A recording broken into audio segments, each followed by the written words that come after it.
settle in softly. Let the damp chill of the northern seas recede. The air is warm and dry again, carrying the faint scent of olive groves and ancient dust. Tonight, we turn our gaze toward a figure so colossal in ancient history that he seems more like a god than a man. We are searching for the historical kernel of King Midas and the enduring reality behind the Minotaur's labyrinth. Imagine yourself walking now, not through a modern museum, but through the rough, dusty ruins of a great kingdom in Anatolia, what is now central Turkey. The sun here is brilliant and persistent, casting sharp shadows against the stone fragments. You can hear the rustle of dry weeds and the far-off, rhythmic clack of a stone carver working in the distance. This is the world of the Phrygians, a powerful, sophisticated kingdom that flourished in the highlands during the 8th and 7th centuries BC. At the heart of this world stood its most famous, legendary King Midas. The myth we know, popularized by the Greeks, tells of a king consumed by greed, granted a wish by the god Dionysus, the golden touch. Everything Midas touched, food, drink, even his own daughter, turned instantly into cold, lifeless gold. It is a simple, potent fable, a warning about the perils of materialism. But the story of King Midas, like many great myths, is not just a moral lesson. It is a beautiful, exaggerated historical biography. The legends were almost certainly inspired by a very real, very powerful Phrygian ruler named Mita, who reigned around the year 700 BC.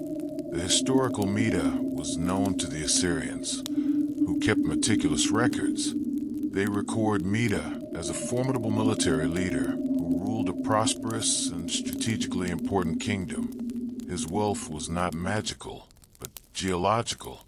The Phrygian heartland, particularly the region of Gordion, the site of Mita's capital, was situated near sources of immense natural wealth.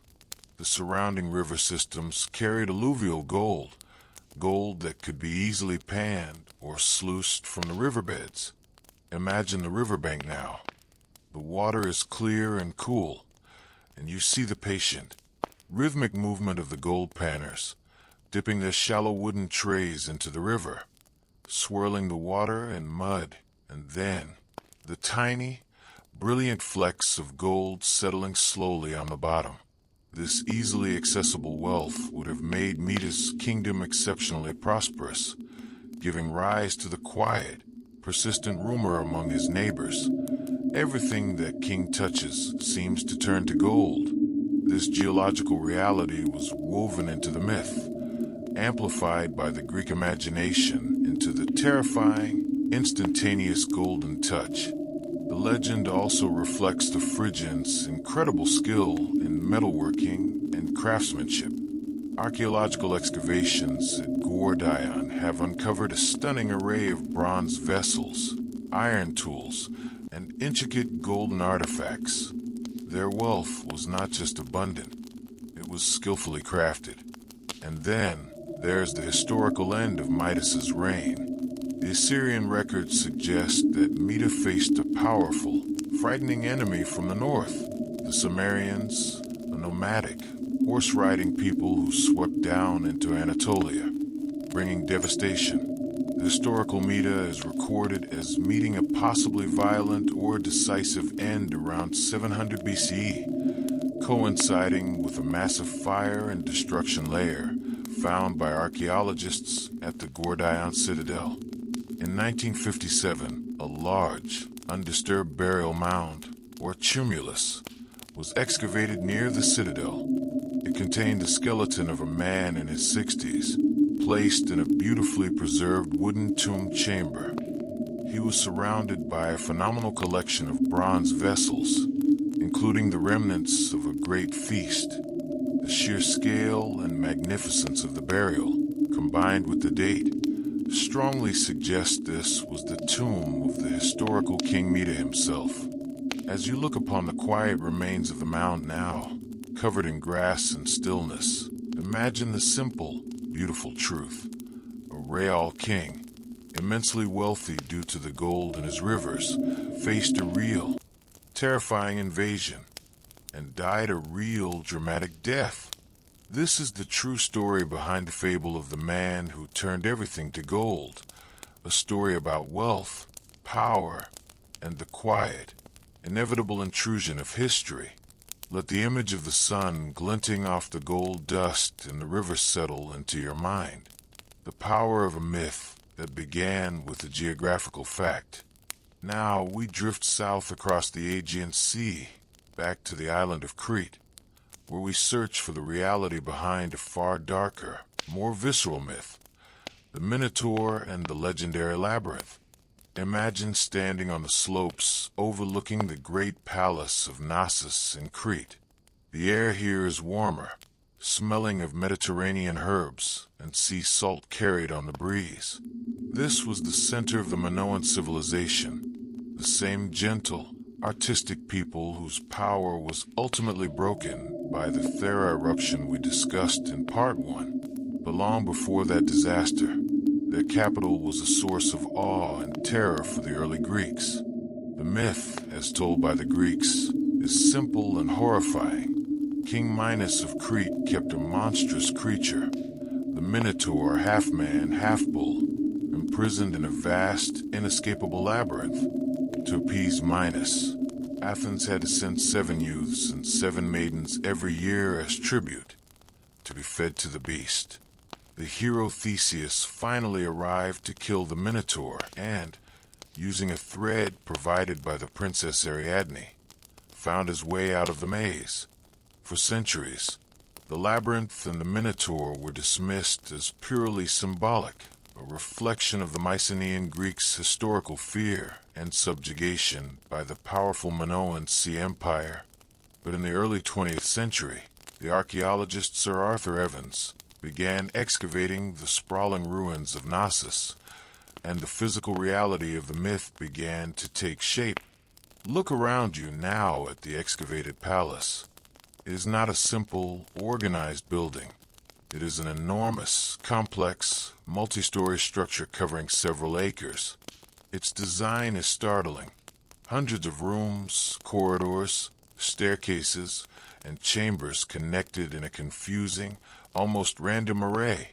There are massive storage magazines with enormous clay jars, pit hoy, elaborate drainage systems, and winding passages that seem designed to disorient any newcomer.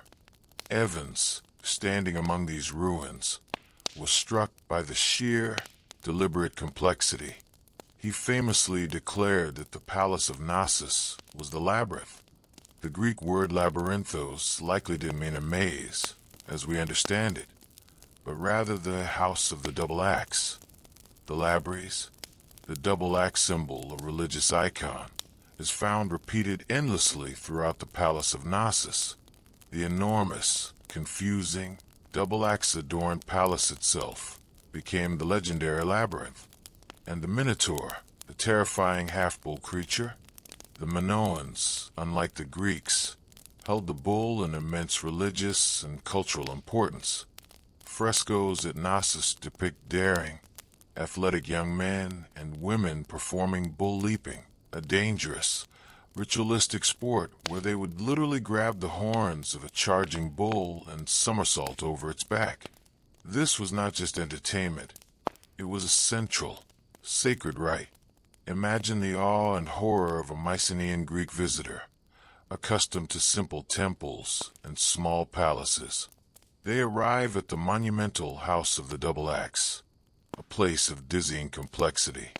They see images and possibly even witness the terrifying bull-leaping rituals that undoubtedly involve sacrifice and often ended in death or severe injury. The myth now unfolds quietly before you.